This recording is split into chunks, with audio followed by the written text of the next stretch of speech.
looking at nuclear medicine. that was fun. That one, you're looking at a picture of a heart that's working. You're watching it in real time, and you're like, seriously? It looks like a big gray blob right now. Yeah, every aspect of radiology has its issues that you have to learn, and it takes time to get through that. We're not going to see everything clearly on the scans. Like, oh yeah, that's definitely the carotid artery, or yeah, that's that's the liver. I can see that. We're going to have to take time, practice, and look. Yeah, that's my intimidation right now.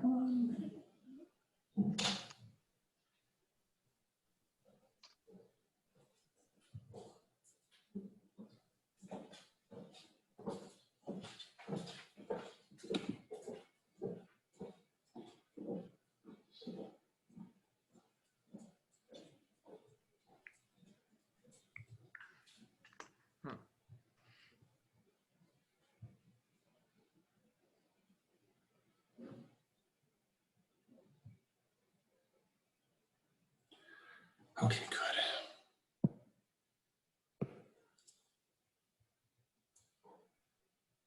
So Mr. S, not complaining. I just want to make sure that, because like I said, a lot of TBIs, a lot of slow thought process. That workbook is hard. That goes with that text.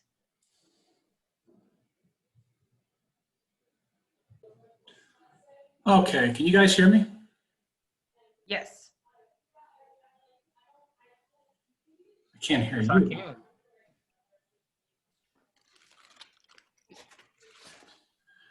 Figured you just muted us. Why is it when I'm doing this on my own, everything works out perfectly? Sounds a little like Murphy's Law to me.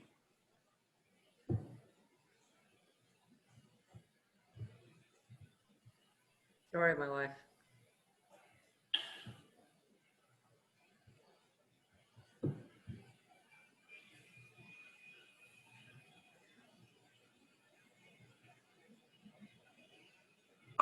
Those waves are how your brain functions on coffee.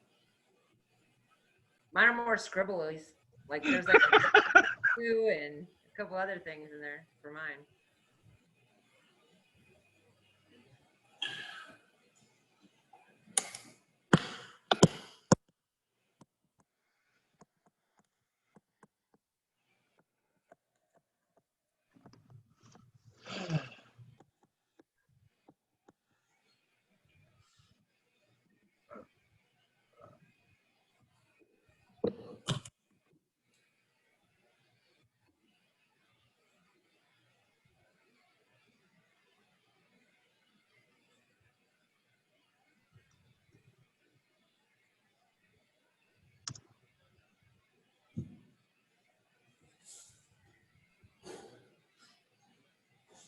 Yeah, maybe.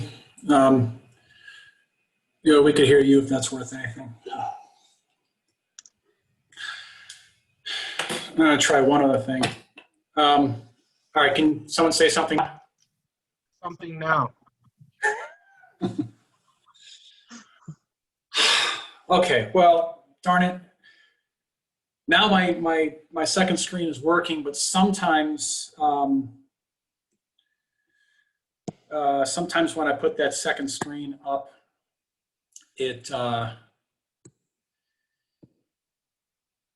does exactly that. It takes away the volume, and that happens a lot. So anyway, all right. Well, if that's the least of my worries, that's fine.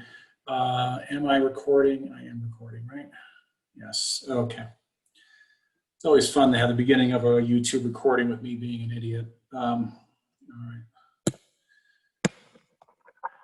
Get rid of that. So I put some notes down earlier to get us going in the right direction faster. Let's see. Everything over on this side, the left side of this purple squiggly line is a bit of a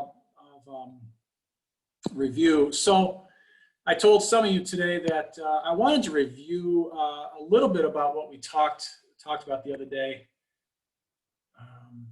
I'm just going to put all my layers together and get rid of you. Okay. Because I kind of walked away feeling like, oh, that's right, I can't speak so loudly. I walked away feeling like I think the technical problems I had at the beginning of class threw me for a loop, and I was like, did I really explain some of these things well enough? So I wanted to go over a few things again. So I'm just going to go down this side of the line here. Yeah, I've got my notes. Okay. Well, once again, when we draw sound waves, when anyone in the world draws sound waves, they're usually drawing this image here, where it's technically not what sound looks like. That's a transverse wave. And what sound actually looks like, an X mark there, what sound actually looks like, if we could see it, would be here, the mechanical longitudinal wave. Now, all waves are similar in that they do transmit energy. Physicists would say that they all transmit information.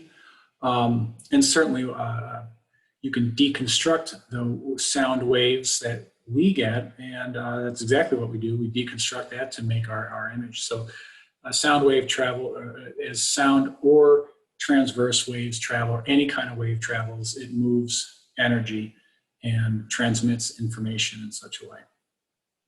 So any one point on this wave, as the wave goes by, the point goes up and down accordingly. So if a fisherman has a bobber in the water here, okay, it looks like a pizza, but that bobber is going to bob straight up and down. Transverse waves, by the way, the difference in speed between these is on orders of magnitude. An actual sound wave is fast. I mean, not as fast as light, obviously, but it is fast when you compare it to a transverse wave. So when you drop a rock into the water and rock goes in, and then we watch the waves travel away from that rock, those are transverse waves, and they're traveling rather slowly. If you had a microphone in the water, the actual wave, the actual sound wave underwater, the mechanical longitudinal sound wave, would travel light speed faster than this wave. So the sound wave would travel throughout the pond. Let's say it's a small pond you're throwing the rock into, almost instantaneously. Not really instantaneously, but for all practical purposes, it's instantaneously. It's very, very, very fast compared to the transverse waves on top. But of course, like I said before, we use the transverse waves because it's a heck of a lot easier measuring like wavelength, for instance, or amplitude. I mean, I don't even know how would I measure amplitude on this depiction of a wave. So whereas amplitude here is that height right there. So for obvious reasons, we now use the transverse wave to represent the actual wave. Oh, and the other thing, I noticed, that this is really loud. So I'm going to try to be a little more gentle. I went to Google search the Best Buy. No one really had a good solution for me. They make little rubber tips for this too. I could soften it, but the guy just basically said, just be more careful. All right.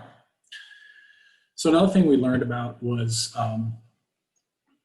interference. There's constructive and destructive interference. This is an example of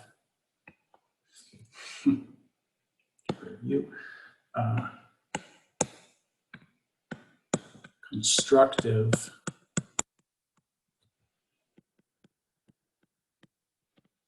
it's hard to interference. I'll just put inter for now, but that's for interference. And we have two different waves in the same place at the same time. These two waves are not 100% equal. It looks like the green wave has a that's just what I need right now. The green wave looks like it has a slightly higher amplitude than the red wave. So it's slightly louder, but they have the same wavelength. And we'll talk more about wavelength today for chapter 3. So they're the same wavelength. They're going to constructively interfere and create one sound wave here that is a higher value than either one of these alone. So that's constructive interference. This is basically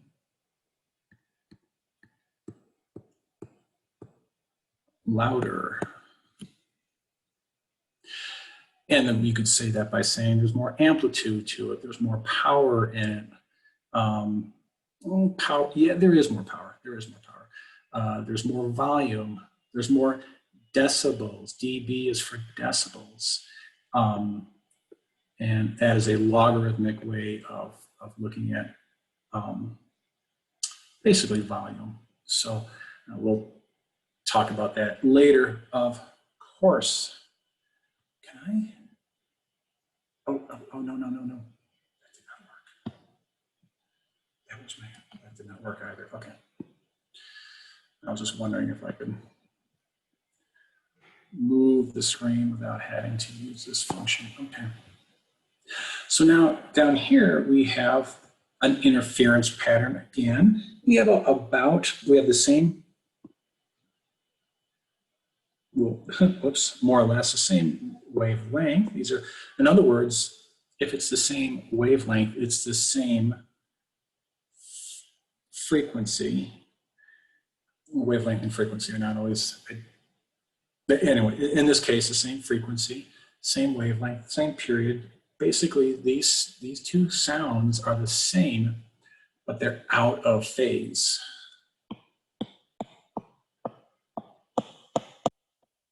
And therefore, they are, think about that,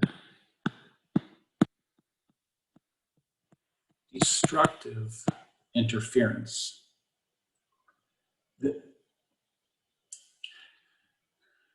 My cats want to come inside, I guess.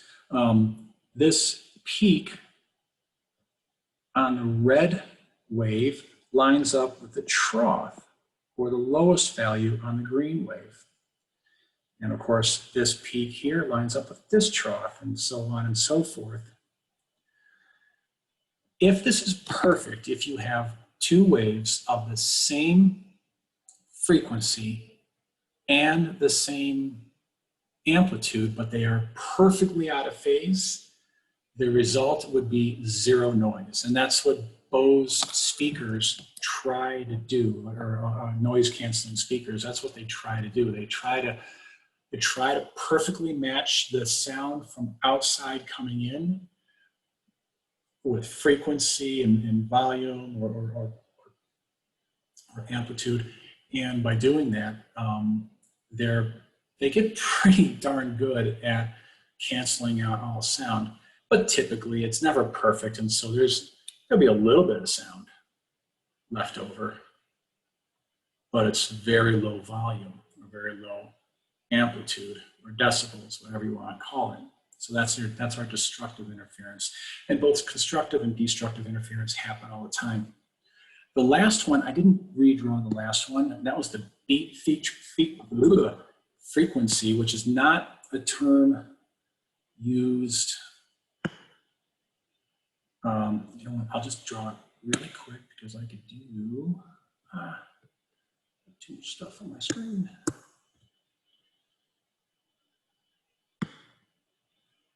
What the heck? All right, never mind. I can't use that right now.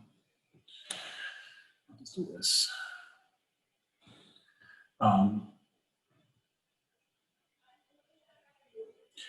And then this is the resultant wave.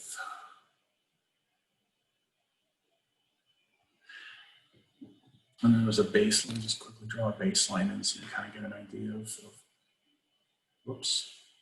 All right, not the perfect baseline. This occurs, and this is actually more likely to occur. This is a more natural thing to happen, is that the frequencies don't match up perfectly, or the phase, it's not perfectly out of phase, it's not perfectly in phase. The frequencies don't match up. And then you get moments in time where the sound is louder, and then it gets quiet, and then it gets loud, and it will, whoops, with a W, loud with a W. And that would actually happen, and we might be able to produce an example of this in lab, I'm not sure, but it'll oscillate, it'll go, well, just up and down in volume. That's called a beat.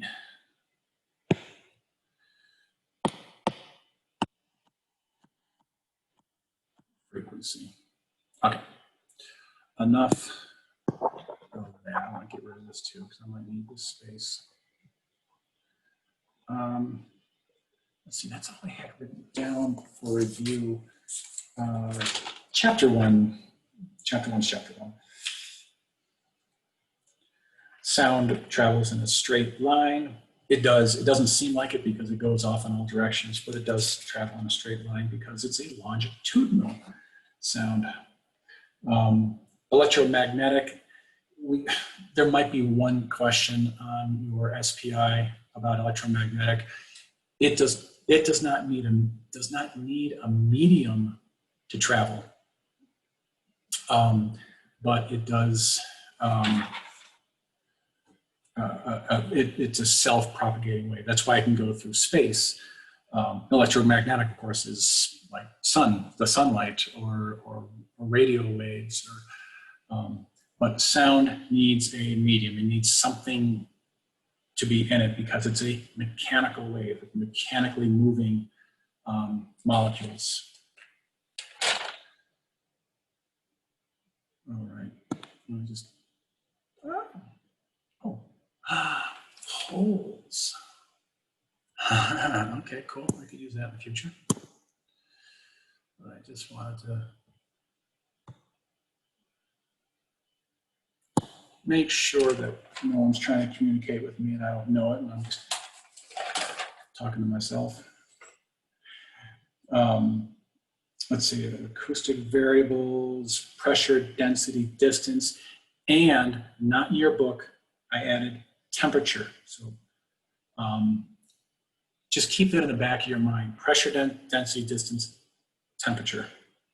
And so, and those are all really very similar. Pressure is in pascals. It's a whole. There's a whole nomenclature behind what a Pascal is. I had to look it up. Density is how close, how tightly things are arranged, and that has to do with pressure. So that's the same thing. Distance means, okay, if I have a molecule here, how far back and forth does it travel? Or if I have let's say a whole bunch of molecules, how far back and forth are they vibrating? The distance they travel back and forth is directly related to volume or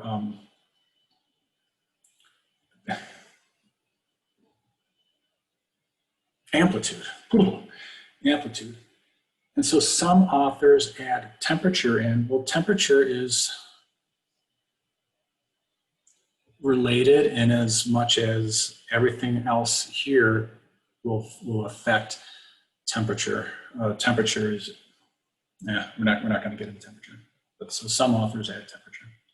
Acoustic parameters, period, frequency, amplitude, power, intensity, wavelength, propagation speed. I went through those quickly because most of that is in chapter 3, the next chapter. Okay, back to going forward on chapter 3. Let's see, we start off, well, we kind of start off with period, but there's a paragraph in there that at the very beginning of the chapter that talks a little bit about the source and the medium. And we kind of already talked about medium, but the source of, in our situation, in our case, is the ultrasound transducer. That's the source of sound. That's where the sound originates from.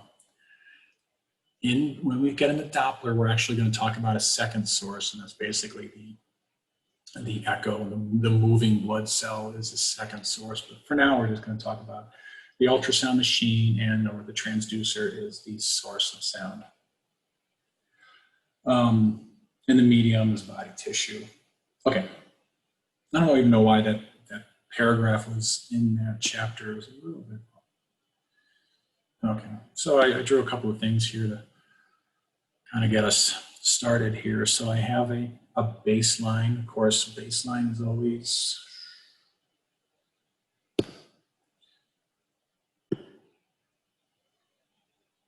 zero.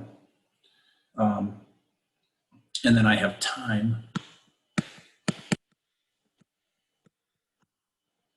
going in that direction on this particular image. Now, this doesn't always have to be time, it could be distance. Right now, it's going to be time because we're going to be talking about, we're going to talk about the period.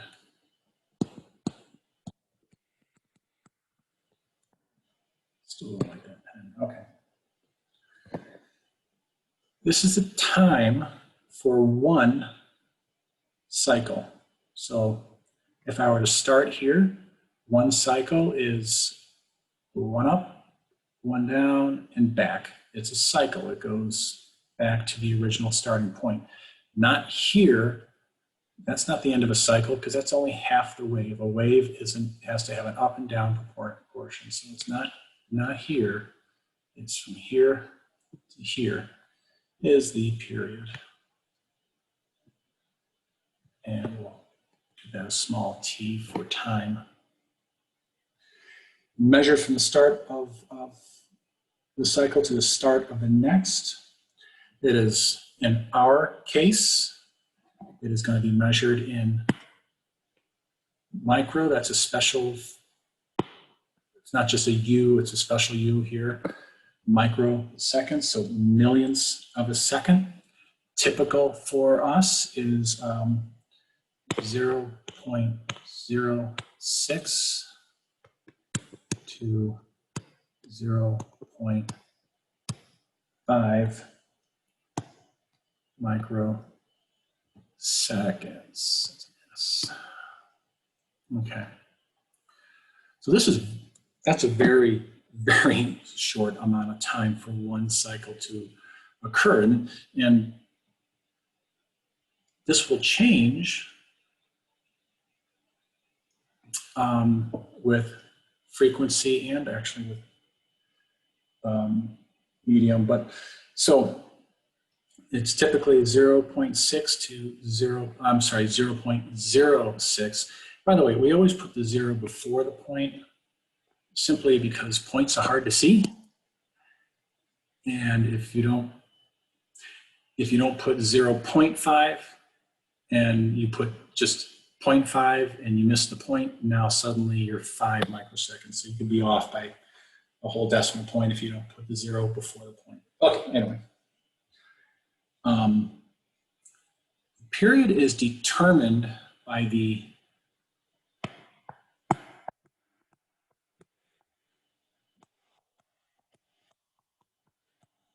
the sound source. In other words, in our case, the transducer. And then your book makes a big deal, and trust me, if the book makes a big deal out of it, that means we have to make a big deal out of it. But I don't like exactly how they say this. They say it's not adjustable.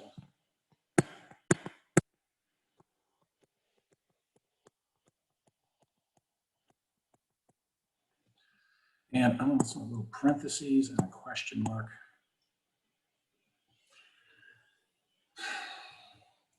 It is adjustable. It's not, because in fact, some of you adjusted it today in lab when you adjusted your frequency is directly related to period. So we can adjust it. What they mean in the book by it's not adjustable is that it's not like, okay, so you're scanning. As you're scanning, a beam is going in, and you turn up the power. Then you turn down the power.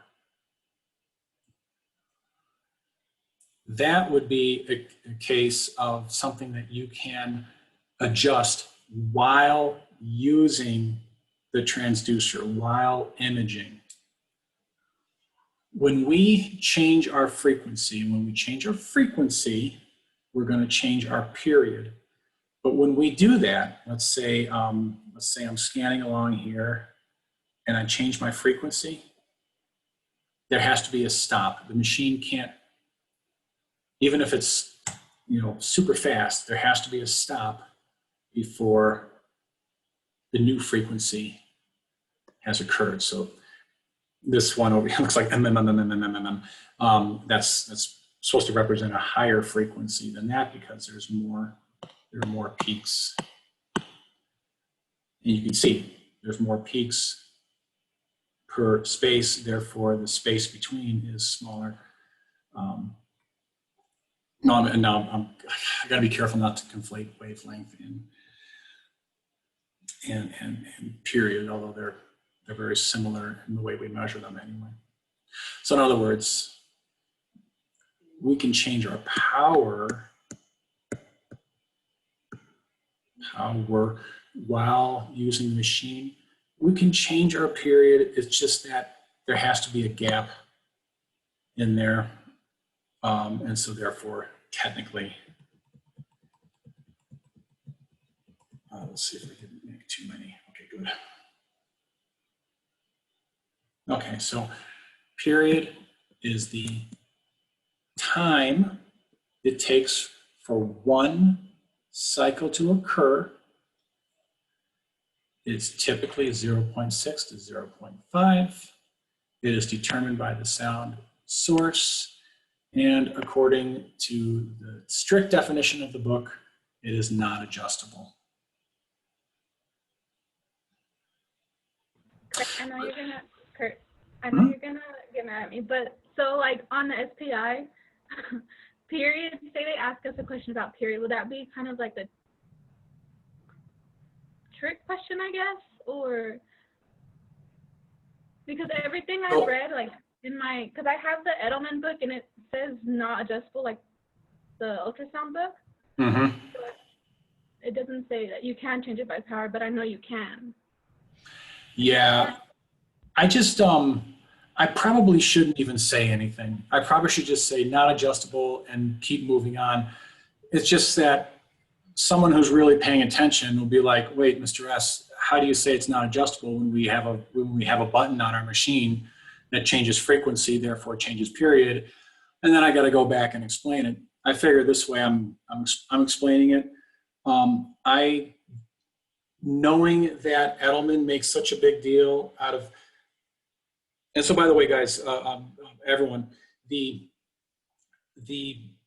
parameters and how he describes them, the typical times, the sound source, or whether it's produced by the sound source, produced by a medium, it's adjustable, not adjustable. He makes a big deal out of it. That pretty much guarantees you that you will see those questions on the SPI. Just remember that it's not adjustable. I I mention it only because it seems like an obvious flaw in the thinking. So that's why I do that. So pretty much if it's a question that comes up on an exam or anything, keep it to textbook answer to not adjustable. Yeah. So I have a bit of a habit of perhaps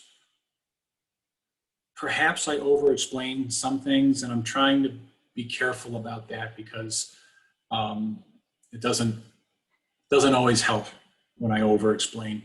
A lot of times it does, but sometimes it doesn't, and so I just want to be careful. And yeah, your textbook answers those are those safer ones, because even if Edelman is dead wrong on something and I'm right, it don't matter.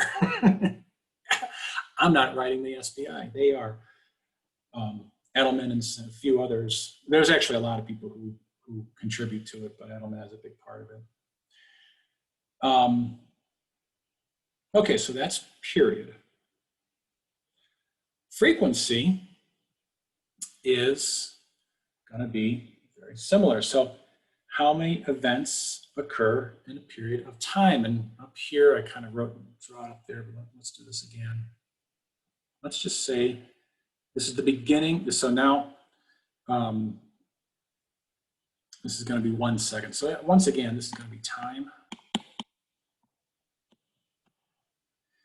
And we're going to end it right here. We're going to call this 1 second, and this will be 0 second over here. So the image above was a little more static because we're simply measuring one of these. We're just simply measuring, whoops, one of those. And it really doesn't matter where we could have measured it from here to here. We could have measured it from here to here. And it doesn't really matter. Oh no. Okay.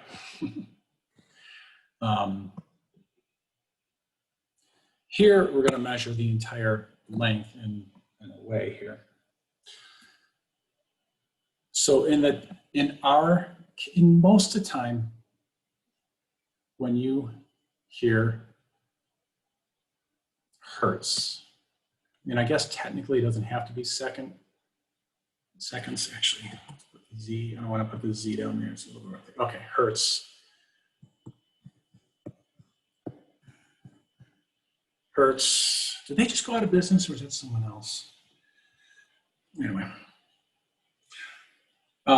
We're typically, we're talking about, is per second is going to be your hertz.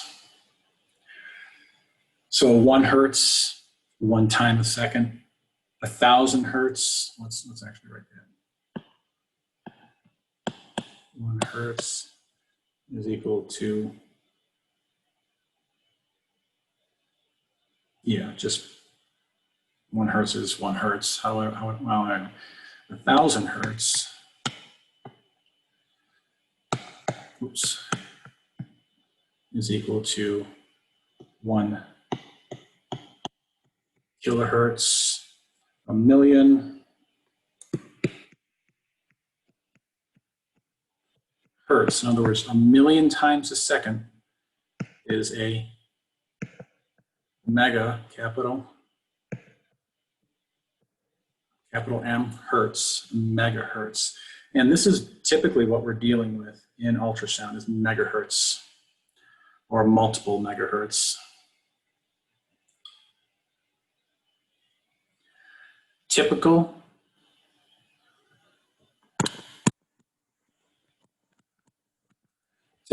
frequencies, and I'm going to use kind of a fancy F to stand for frequencies, are 2 megahertz to 15. Now that's not the only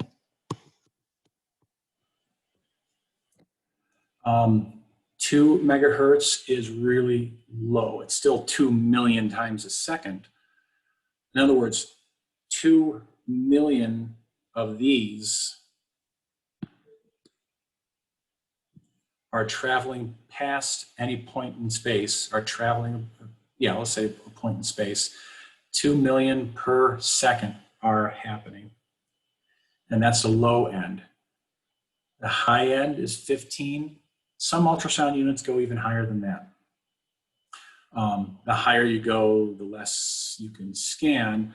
But I have an ex-student, a former student, who just got a job with an ophthalmologist. She's doing ophthalmologic scanning, and some of the scanning is transcranial. We'll learn about that, but some of it is actually right through the eyeball. With that, you could use. My understanding is you can use somewhere upwards of 50 megahertz, so 50 million cycles per second. But for us, textbook, once again, I'm explaining too much. Textbook, 2 to 15 megahertz. This is determined by the sound source.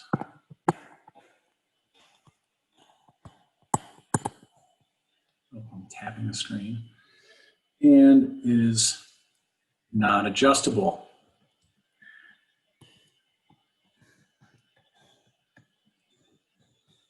But as you guys know, as half of you know, actually I think the other half did it the other day too. You guys are more or less. But anyway, we can adjust the frequency. It's just we can't do it simultaneously. When we do adjust the frequency, you will see the image stop.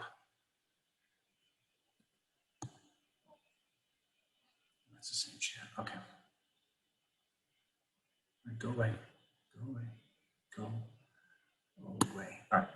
You will see the image stop for a split second and then start again. So it's not adjustable while scanning. That's the textbook definition there, not adjustable. Let's see, what else? So, what is our frequency on this particular? Bree, since you like to interrupt me, no, I'm just kidding. But I do want your answer. What do you think? You want my answer? Yeah. What's the frequency? 4. Yeah. Sorry, guys, I'm not a talking. These are awesome. Maybe they're cold, but still. All right. Yeah. Is that a Zephyr?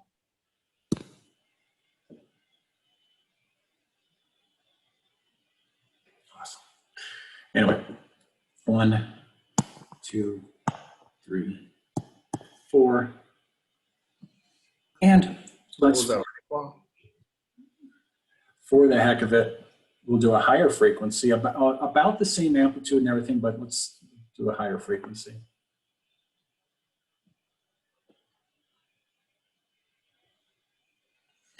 So there's actually a 0.5 there. So let's see, 1, 2, 3, 4, 5, 6, 7, 8, 9, 10, 11. 11 and a half. We'll go ahead and call it 12. So a frequency of 12 hertz. And of course, on and on and on. Go on 1,000 and keep going up until we get into the millions. Okay. Oh yeah, I got some good pictures for this one. Let's see here. Does that make sense to everyone so far? Oh,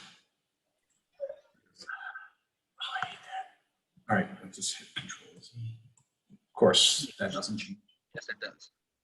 Okay. Oh, I could disable that one function.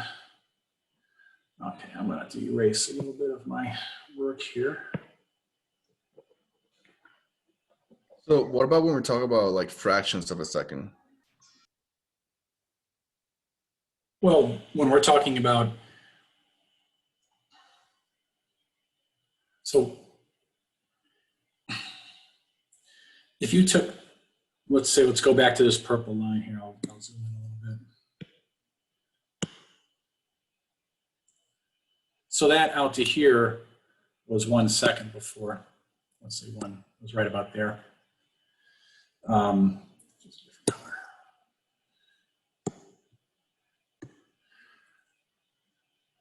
So this was 1 second all the way over here. If you did half a second,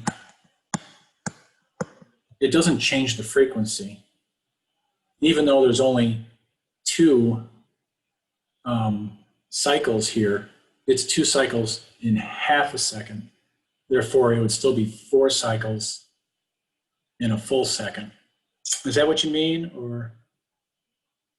I think I'm talking about the frequency. So I'm looking at the book, and there's an example says the frequency of this wave is 8/4 of 2 hertz. 8/4. I'm pretty sure I get what they're trying to say, but I just want to make it clear that I'm correct on this.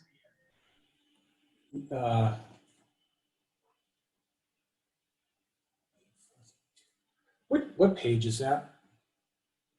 I went back all the way to page 21, figure 3.4. Oh, okay. There are 8 cycles that occur in 4 seconds. Yeah, so I see what they're saying here. So if instead this was, let's say it's 4 seconds there, but we have 4. So in 4 seconds, it was 4. So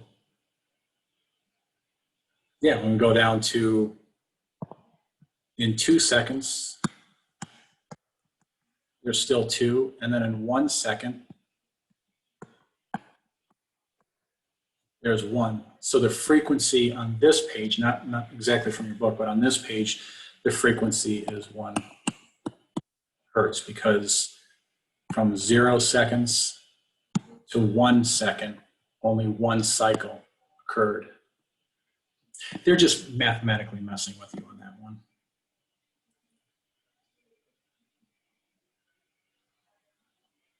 Ooh, did I add that in?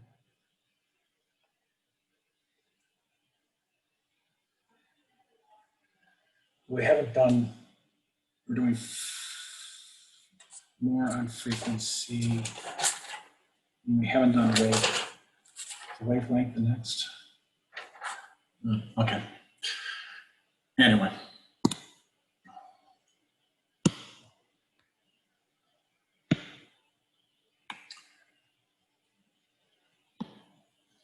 Okay, so I wrote up here hertz.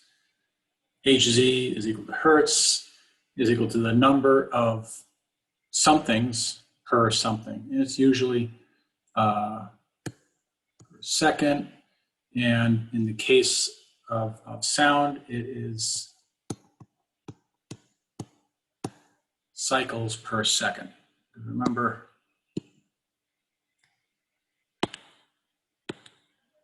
get away from me. All right. Each one of these is a cycle. 1 up, 1 down is 1 cycle. Okay, so there's a little more on frequency, and they talk about what we can and cannot hear.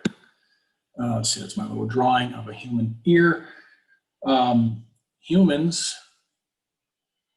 can hear from about, let's see if this is one of you guys.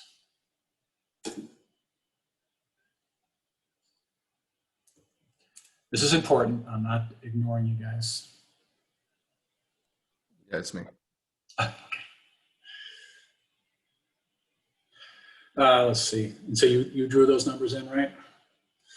1, 2. There are 8 cycles that occur in 4 seconds. It's 8 4.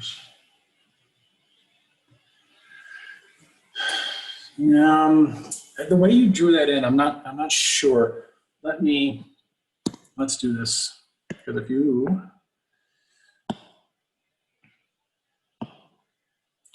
that's right. I have to start. Let me write that down.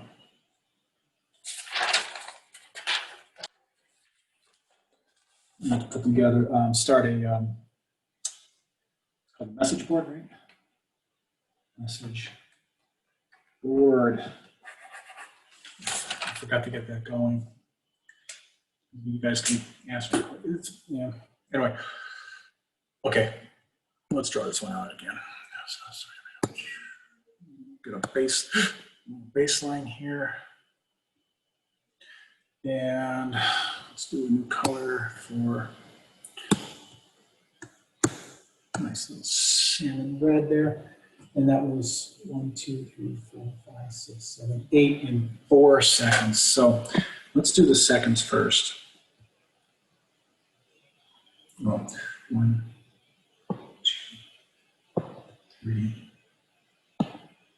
4, probably. Oh no, that's 1, 2, 3, and then this is 4. Duh. Okay.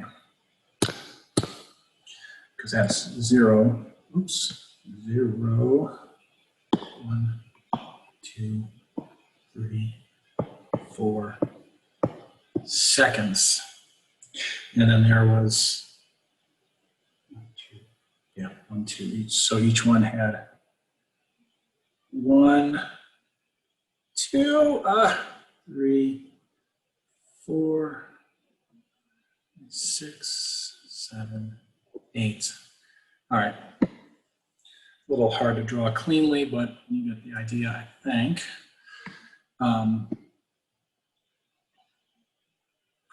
So in 4 seconds, there was 1, 2, 3, 4, 5, 6, 7, 8 cycles. But we don't do hertz is the cycles per second, as in 1 hertz in 1 second.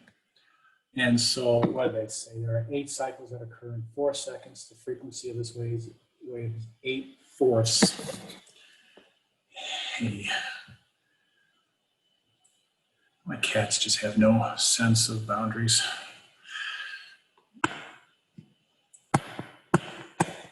8/4. So 4. And then 8, 1, 2, 3, 6, 7, 8. But since we don't measure things in 4 seconds, we measure it in 1 second. Really, all we have to look at is from here to here. But let's see, it says 8/4 or 2. Well, okay. Now, so the other thing is 4 goes in the 8 times 2 twice.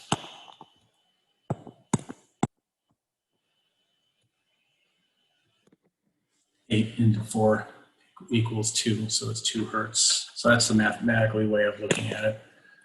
And then just, this is really what they're saying is down here is we're only concerned about 1 and 2 because this is 1 second, which is where we use 1 second is a hertz. Okay.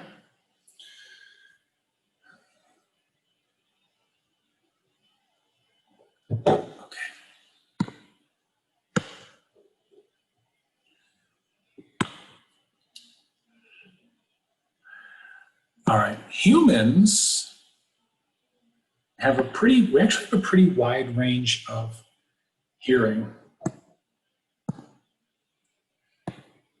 We could hear anything from 20 hertz. So 20 cycles per second is the absolute lowest. That's the Barry White of the world, is near 20 hertz.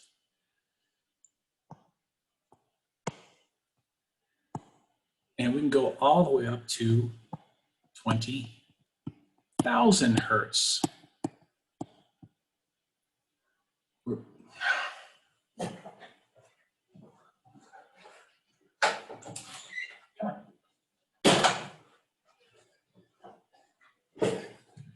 just such a pitiful sound, him crying to come in. So 20 hertz to 20,000 hertz is pretty large. Actually, from what I understand, most animals don't have quite that range of hearing. Now, we lose our upper range rather quickly. I think my upper range is more like, I think it's like at the best, 14,000 hertz or 2 kilohertz. We lose the upper range regardless of what kind of music we listen to or what our occupations are. Everyone loses their upper range. And so there was one app that came out for kids were sending messages back and forth, and the phones were set to such a high frequency that the teachers couldn't hear it, but all the kids could. It's kind of funny.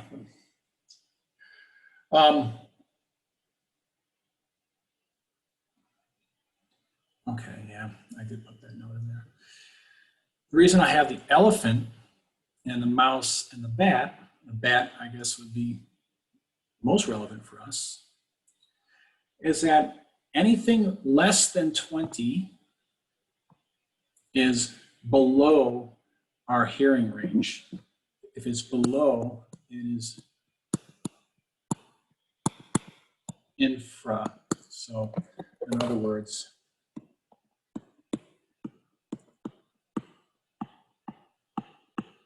infrasound is less than, when the caret points to the left, it's less than 20 hertz. And then anything above 20,000 hertz, so 21,000, 20,001 is above or ultra. So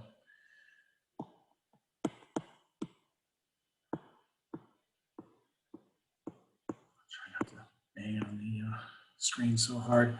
Ultrasound is above. Where do I put? Yeah, I put it over here. Oops. Let's do 2 kilohertz. Anything above. And so, if you guys know anything about elephants, elephants, blue whales, hippos, rhinos, typically big animals, they can communicate over actually very long distances. Hint, hint, that's why we change our frequencies. But over very long distances, they can communicate. The sperm whales, some researchers believe they could actually communicate halfway around the world with each other. Elephants can communicate tens of miles, at least maybe 10 miles away. Oh, well, they'll do it in a range of sound that we cannot hear. And interesting little quick story. I'm trying to get out of the habit of going off the rails, but what they found this out with elephants is that there's these researchers in Africa, and they had a really high point of view, like a small little mountain, and they had huge binoculars, of course, and they're looking at one group of elephants way off to the right, and there's another group of elephants way off to the left. And from the elephants, they were miles apart, and one group would stop, and then a moment later, the other group would stop, and everyone would just kind of like stop and add attention. And they were like, my God, it looks like they were communicating somehow. And what they did, they came out there with microphones, recorded, sped, and then they would speed the recording up upon playback. They speed it up, and they could actually hear this low rumble. So elephants can communicate in infrasound. Mice, I do a wicked Mickey Mouse, but I can't do it right now. My daughter's taking a class. But you'll have to get me later. But mice are at high frequency. Bats use ultrasound. I can erase with the pen. That's awesome. I didn't know that. Anyway, mice can, or bats use ultrasound exactly the way we do. They make clicks of sound, and that sound bounces off things such as insects and comes back to them, and bats, little bat brains are able to understand what they're listening to. Let's see, 11:10. Okay.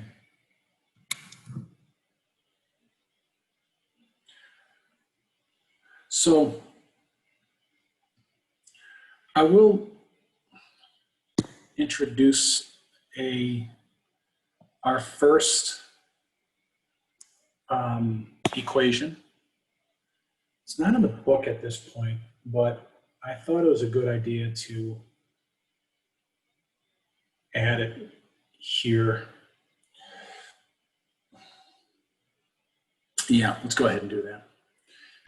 So our first equation, or the most basic equation we have.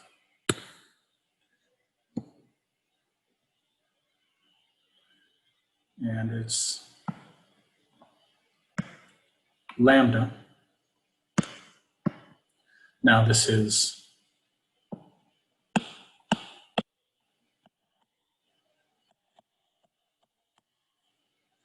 wavelength. By the way, wavelength is measured, at least on paper, it is measured the same way we measure period. Now, that, when I say on paper, meaning that's not how we really measure it, but on paper, if we measure period from here, it's all messed up. Let's use another. Okay, there we go. That's better. If we measure period from the beginning of one wave to the beginning of one cycle to the beginning of the next cycle, that is a time. That's the amount of time it takes for that cycle to go by. But if we froze the cycle in place and measured the same exact, let's do it on the bottom. Look at this. I can turn this around. So I'm liking my new computer. We measure the same thing, except now, rather than in time, we measure in distance. It is now lambda, or wavelength. So these two look identical on paper, but it's on paper only that they look identical. But that's pretty much all we need is on paper, because that's all we're looking at. So let's see, that's wavelength, is equal to the speed of sound, c, constant.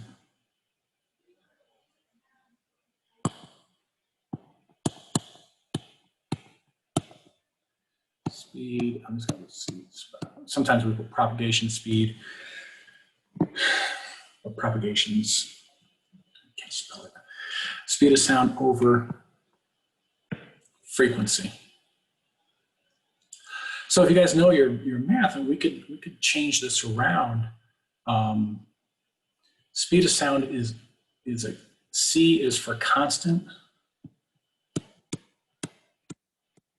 It's not truly constant, but we just make that assumption. We have to make that assumption, otherwise it gets too complicated. We assume it is constant. Period, I'm sorry, just look at my notes real quickly. Period and frequency are not only inversely related, they are reciprocals, right?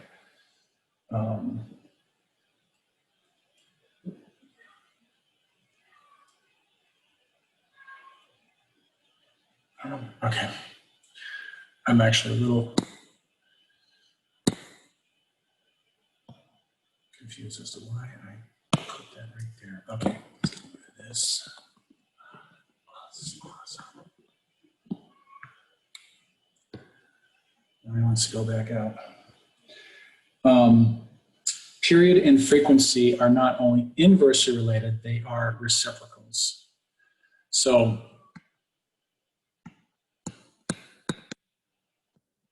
period and frequency are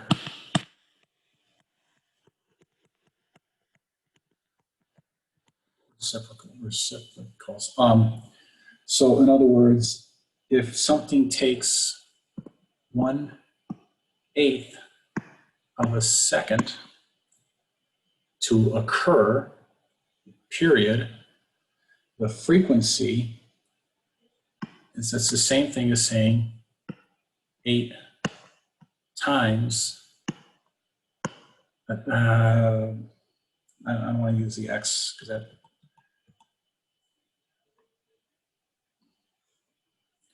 I'm going to write it out because I don't want to confuse it with the mathematical X times a second. So if something takes 1/8 of a second to occur, that is the exact same thing as saying it occurs 8 times in a second. They are period and frequency are perfect reciprocals. That also means if they are perfect reciprocals,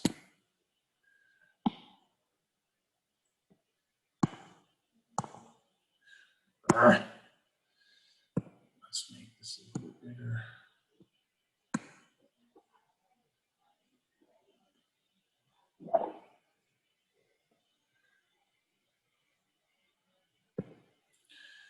Put a little baseline down here.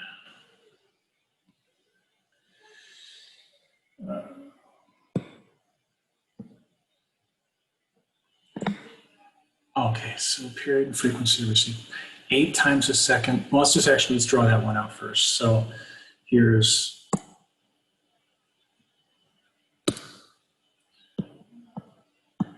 1 second. This is 0 seconds because this is the beginning.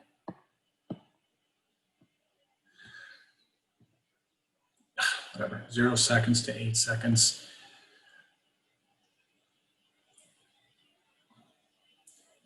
Eight times in a second. 1, 2, 3, 4. Oh, Is there alcohol in those cans you're drinking? I'm sorry, what was the question?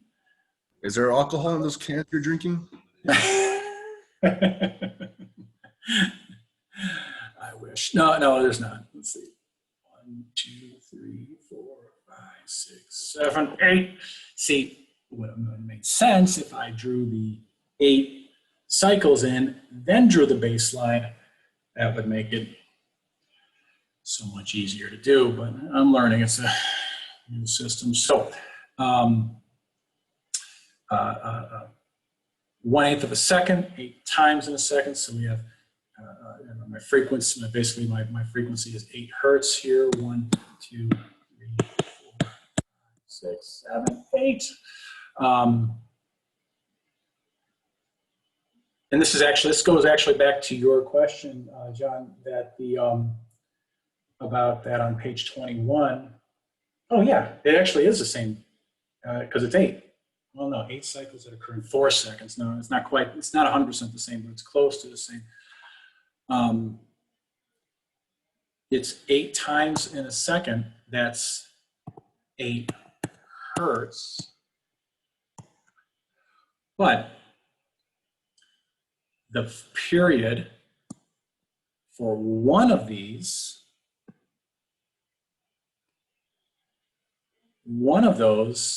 is 1/8 of a second because you could fit 8 of these.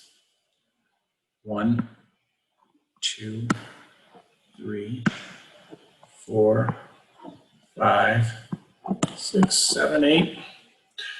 You could fit 8 of those circles or 8 of those cycles inside of each second. So period and frequency are reciprocals.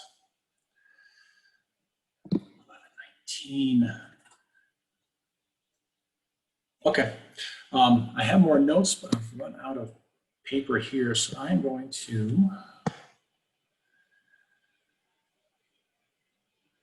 erase most of this.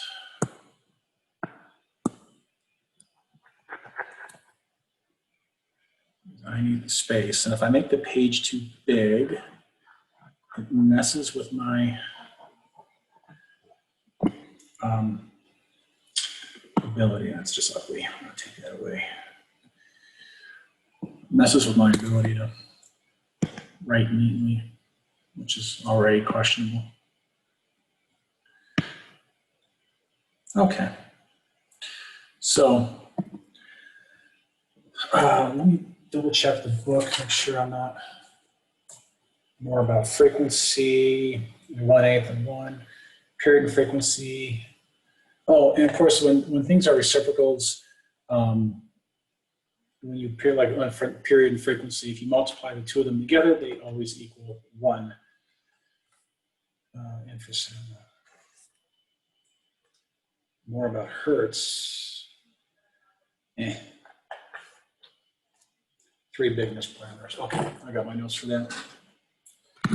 Amplitude. So we've mentioned amplitude before, of course. Let's do a different color here.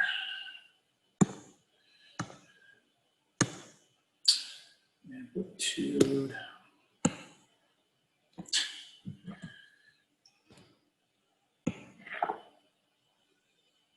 There we go. And let's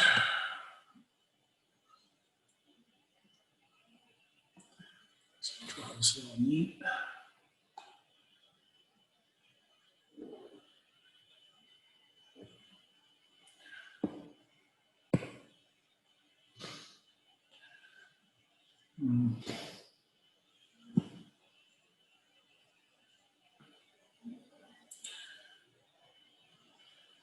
All right.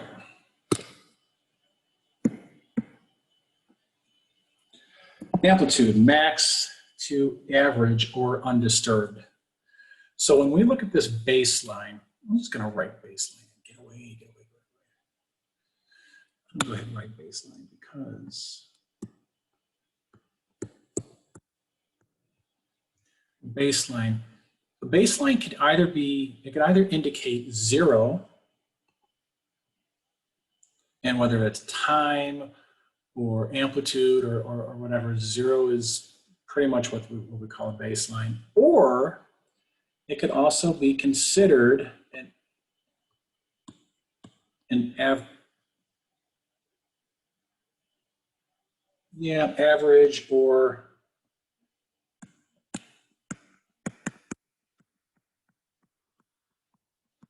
undisturbed. Undisturbed is actually kind of the same thing as saying 0, and average is an average of all. Because if you average the peak and you average the trough, you get 0 at the baseline. Okay, so amplitude from baseline to peak. Units are of the acoustic variables. So we could look at, and I've kind of alluded to this before, when we say power or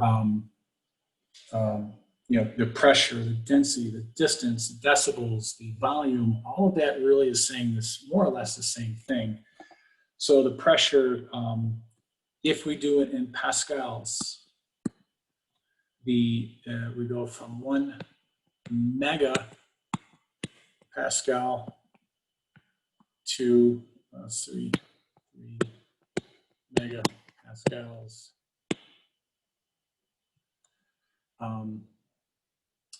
For the range that what we use. We're not going to have to worry about working out any problems with pascals. So that's just something, just simply remember 1 megapascal to 3 megapascals. Half of you guys saw, we did a little experiment in class and lab today, and you could actually see, it involved water for those of you who weren't there today.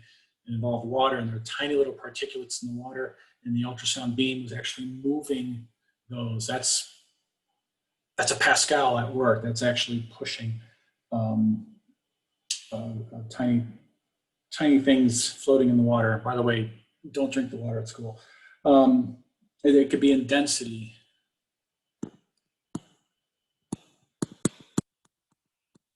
And that's going to be in grams per centimeter cubed, right? Yes.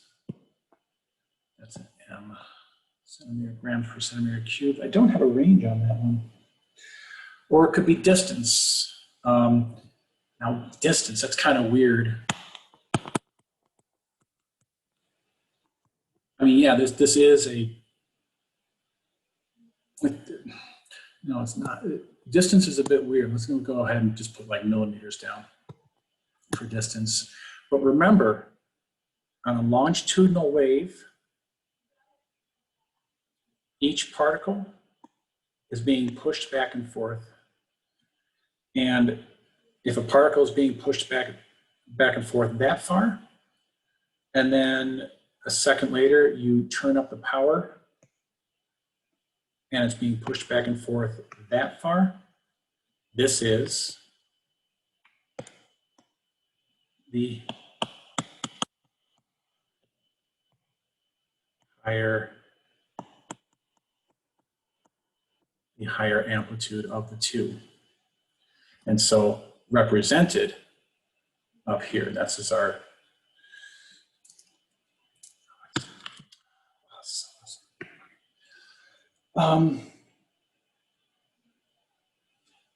the other one, I'm just going to add another one here, and that is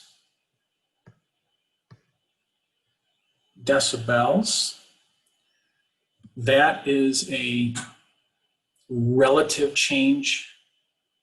It could be a relative change from 0, or it could be a relative change from another number. So decibels are not a standard in as much as like 1 decibel always means the same thing. Actually, 1 decibel or 100 decibels means different things in different situations. But that's all I need to say about that right now. So amplitude, and this is all amplitude. I really didn't write that down.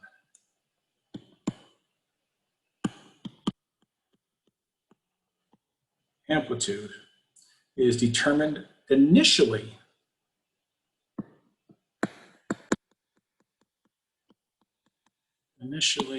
by the source. You're turning up.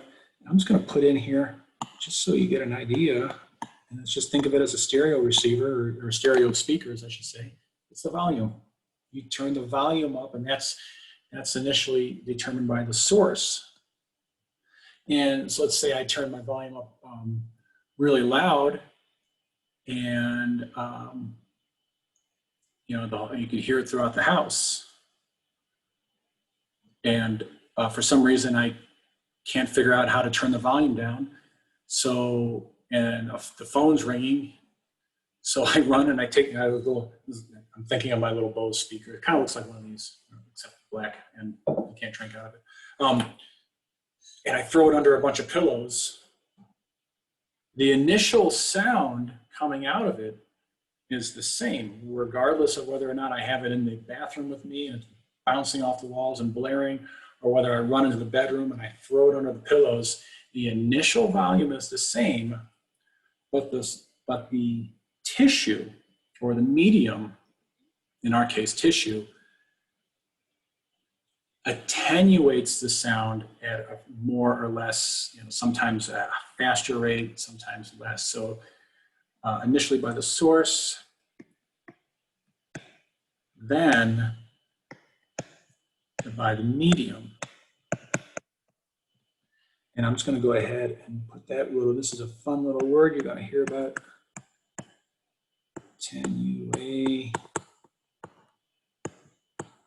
Attenuation.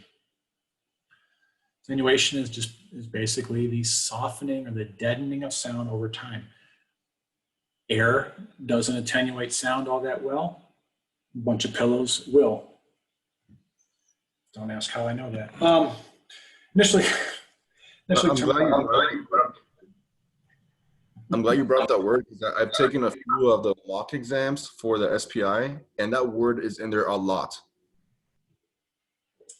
Yeah, it's definitely a because it's a big deal.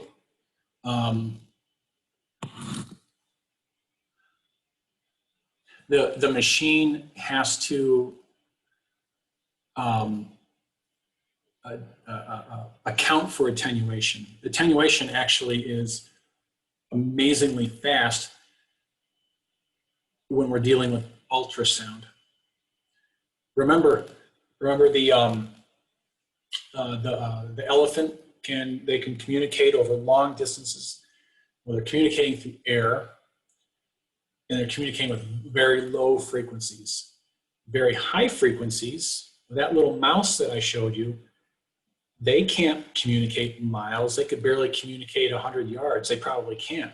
At their loudest scream, they probably can't hear each other because high frequencies attenuate faster.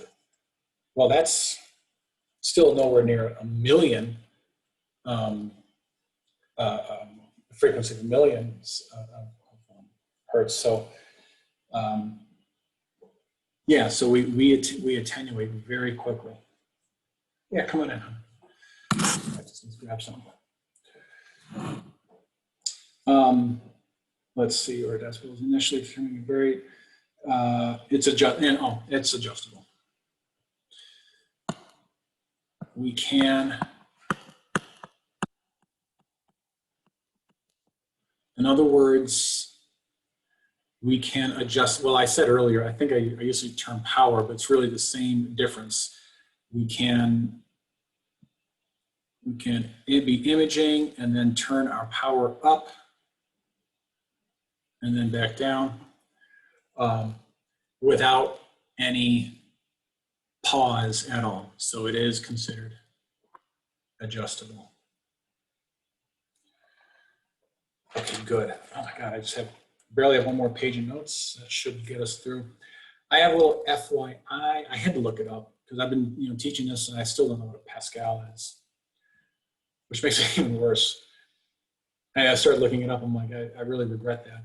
1 Newton per square meter, or the force. So a Pascal is 1 Newton per square meter. 1 Newton is the force to accelerate 1 kilogram 1 meter per second squared. Wow. So basically, obviously 1 single Pascal is a very small number since we're talking about, we use millions of Pascals in our amplitudes, and I don't think it's that loud. Not that I've ever heard it, it's ultrasound.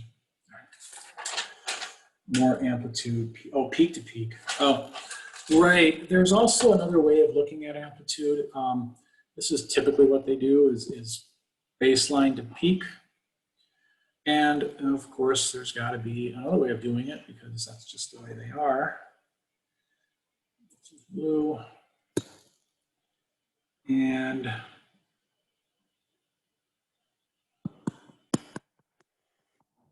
I put a dotted line across here. And then there's peak to peak, or really peak to trough. This might surprise you. Actually, no, it shouldn't, but I think it's a question in the book, and people do get confused from it, but it's really simple.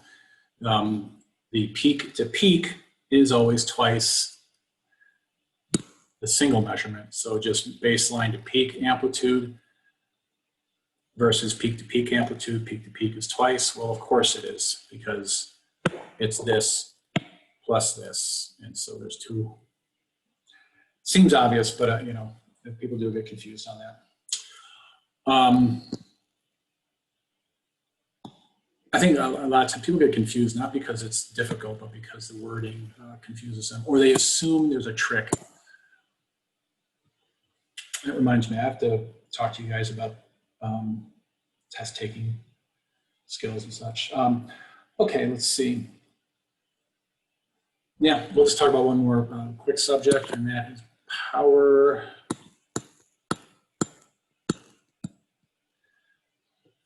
very, very closely related to amplitude because, I mean, they're directly linked. You know, power goes up, amplitude goes up. Power goes down, amplitude goes down. Usually in watts. Watts is a rate of, excuse me, energy transfer. Rate of energy transfer. So if I, let's see, how do I, my daughter, I think I talked about this with her once when she was taking a physics class, and if I could see San Cristo Rey. If I walk up San Cristo Rey and take the trail, which goes back and forth and back and forth, back and forth, I use a lot of power going up,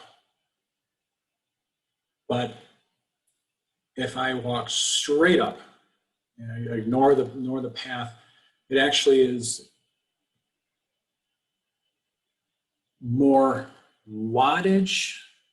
You know what? I'm going to screw this up. Shut up. Shut up. I'll have to get my daughter to come in here and explain it to you guys.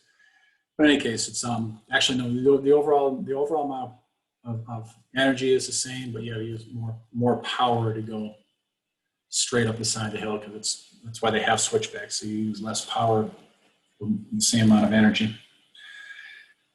I just really screwed that up. All right, forget it.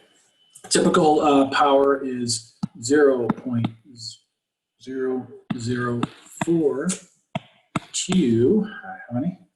0.09, yeah, watts. So that's a pretty small amount. Or another way of saying that is 429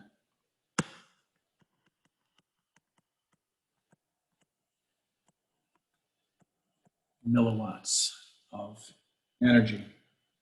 Now, power is proportional to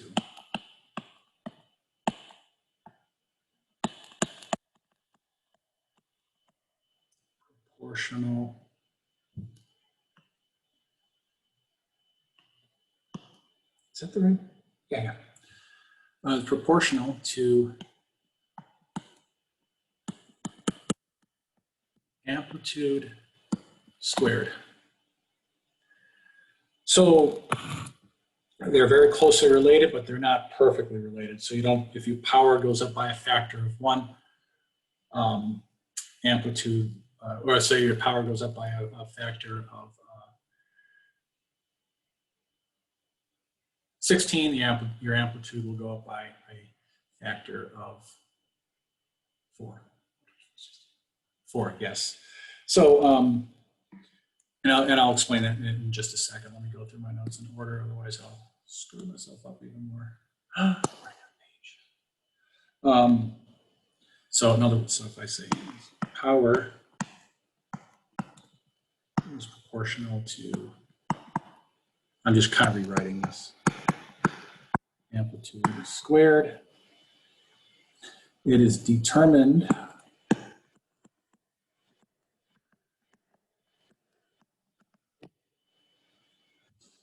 by source and tissue or medium.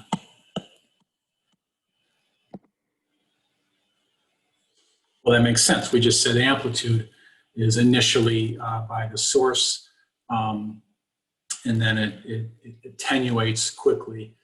Well, if this is attenuating, then your power is attenuating as well in really the same way. It is adjustable. And of course, that makes sense. We just said that amplitude is adjustable. So while we're scanning, we could turn our power up, and there's no hesitation on the machine. It just simply, the power goes up or the power goes down. No hesitation at all. All right, so think this is the same example from the book.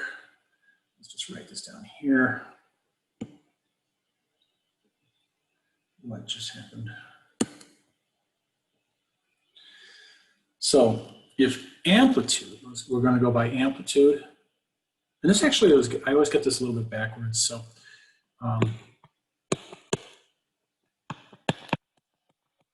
amplitude were to increase, up arrow, it just means increase, or out of that it's a ugly fern tree or something. Let's do that again. All right, if amplitude increases by a factor of 3,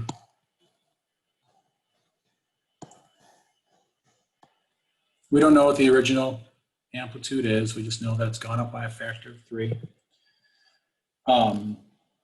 Power will be increased by a factor of 9. Since amplitude is squared and it's been increased by a factor of 3, it is 3 squared, which is the same thing as saying 3 times 3 is equal to 9. And this is the part that kind of, I guess and like I said, guys, I am not a math person at all. And I sometimes have to, I just sit and concentrate on things. And unfortunately, when I'm talking, I'm not concentrating too well. Amplitude goes up by a factor of 3. So let's just see. And then in the equation over here, or in the relationship, it's not really an equation, but this relationship, it's the amplitude squared is proportional. Let's get this so you can actually see it. It's proportional to power. All right. There we go. Now we can get it all on the screen.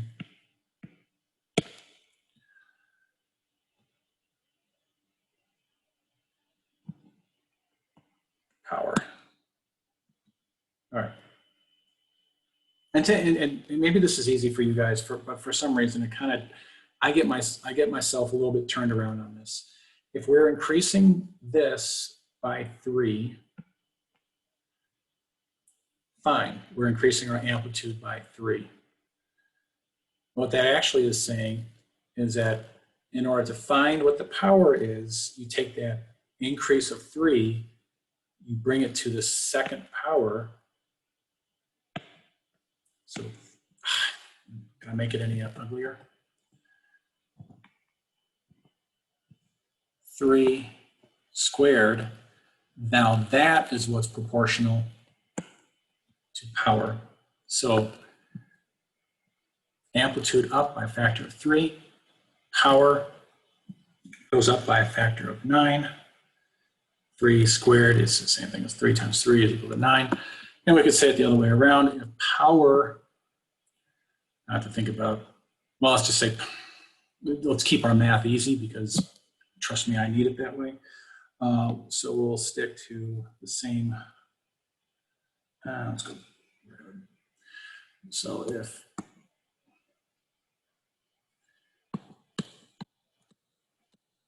power is increased by 9, like I said, we've got to keep this easy. So if this goes up by 9, that is proportional to the amplitude squared. So in other words, what squared makes 9? Amplitude will only go up by 3. And I guess it kind of makes sense because when you're increasing, you have a baseline here. see, we have a wave that looks like that. We have an amplitude here, but let's say we're increasing our power by a certain amount.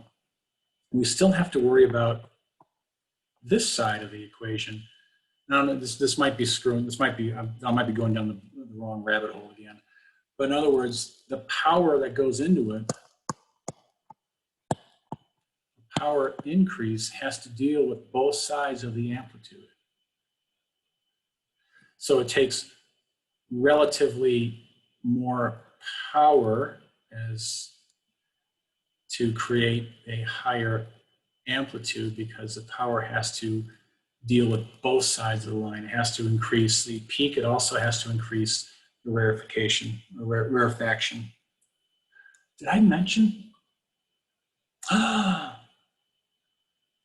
Guys, did I mention the term rarefaction yet? No. As soon as it came out of my mouth, I'm like, I haven't said that this semester.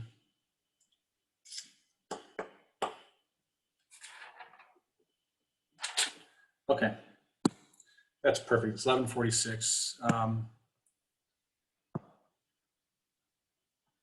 know how. That's why I'll go back and I'll review my own.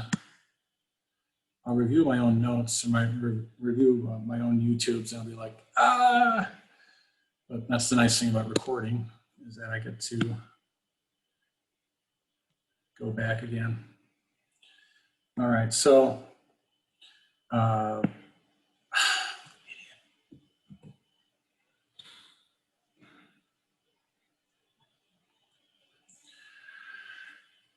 Okay, I have mentioned peak, trough. Peak and trough, though, those are more terms that are appropriate for this kind of wave, this transverse wave. But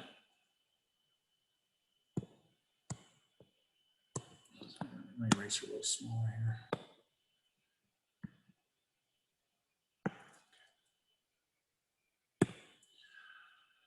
But if we instead are thinking of what we're really looking at here, and that is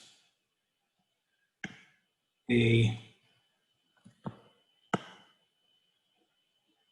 wave like this, and then we have, I don't know if you,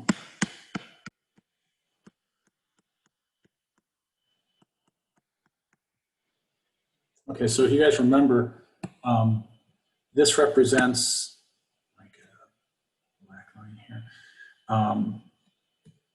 this represents higher density, so increase. I'm going to use the symbol for density, rho, and then here is a decrease in density. Ugh.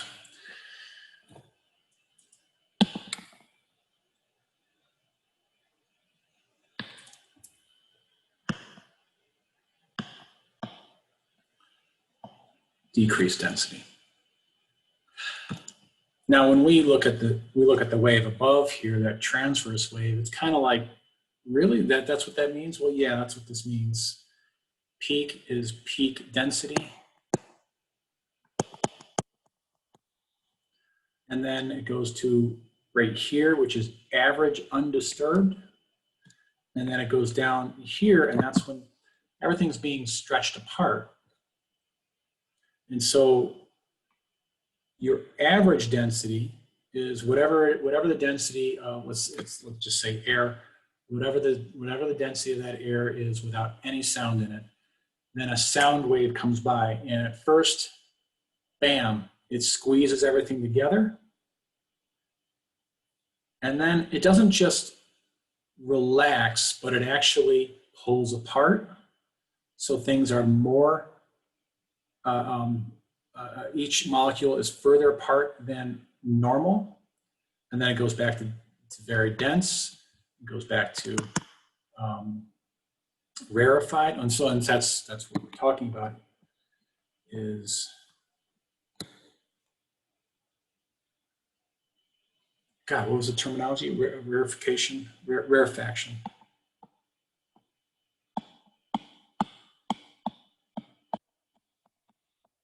So rarefaction, oops, N is this area here.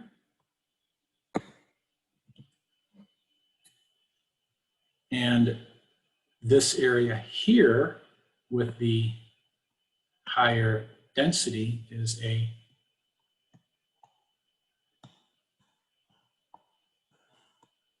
compression. That's an M right there, so COM.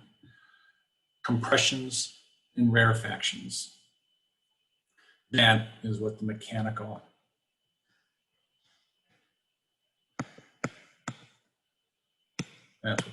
wave actually is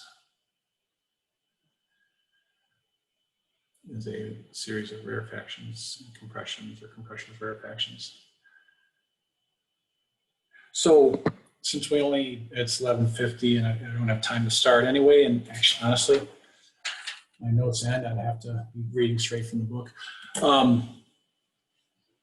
So it was interesting. We mentioned the other day that the waves on the top of the ocean travel slowly.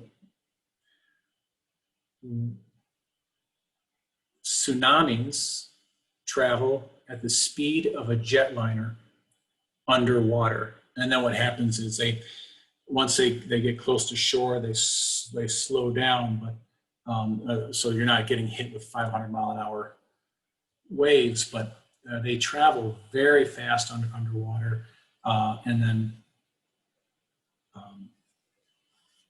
obstacles, all sorts of problems. But the same thing happens actually in earthquakes. So in earthquake-prone areas, people carry their cell phones and they get earthquake alerts. Well, how is that possible, right? Because if the earthquake is traveling so fast, how is that possible? Well, in the case of an earthquake, you have the earth is rolling up and down. And it also has a mechanical wave that travels through the earth. Well, in the case of an earthquake, this mechanical wave is not very destructive. It travels wicked fast, faster than an airline because it's in a more stiff material. But this much slower transverse wave, that comes along later, and that's the one that takes down buildings and causes all the damage.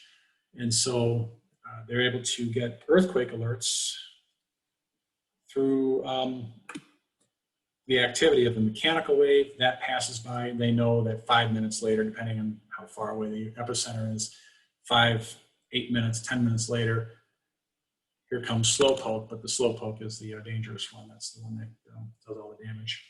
The same thing happens in the body. We'll learn about at the end of this semester how we could actually use transverse waves in a certain way to see what's going on inside the body. But the mechanical wave travels so much faster. It's as if the transverse wave is practically standing still. It's so much slower. But anyway, once again, rabbit hole. Gotta stop going down those. So one of the things I talked about with you guys, let's see, tomorrow we have our first vascular class. I think I already told you before, vascular is really it's a bit of physics because it's hemodynamics we have to learn first. And then pretty quickly we have to get into carotid so we could actually start to scan something. Oh my gosh, you guys need a reading assignment. I never gave you a reading assignment. Okay. Do we? Yeah, I'll have you read something. It's just a matter of reading it. If you don't fully comprehend what you're getting, I think. Oh no, you know what? You do have a reading assignment. In this book in Edelman, I believe it's 18.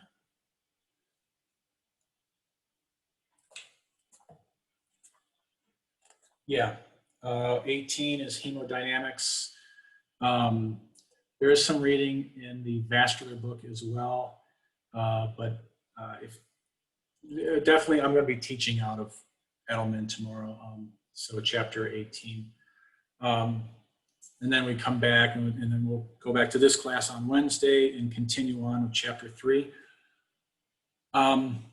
There's some terminology. I have to spend time with you on terminology. And maybe I'll do that in lab. I have a couple of pretty easy PowerPoints. Okay, well, very soon we're going to go over terminology, whether we do it in lab or whether we do it online. It's neither here nor there. I'll figure that out, but we have to do that within the next week or so we can start communicating like we're supposed to in the ultrasound. But all right, any questions? Is that workbook that goes with the vascular supposed to be that hard? Holy crap. It was hard to find the corresponding, especially with fill in the blank in regards to the actual work. Yeah, so in the class that Bree is taking, I don't know if you're still there, Bree, they're having a lot of trouble as well. And so that workbook, I've got so much work to do. That workbook is, it's pretty, it's tough because you've never done any of this. And if you've never done this and then you're being asked specific questions about it, it's really hard. And so, I mean, the answers are there, but thank you.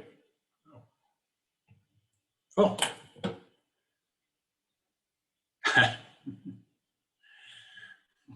Thank you, Brady. My wife just brought the phone over to me and I'm still recording. Oh, no, I just, no, not pause, share. Am I just right there, right?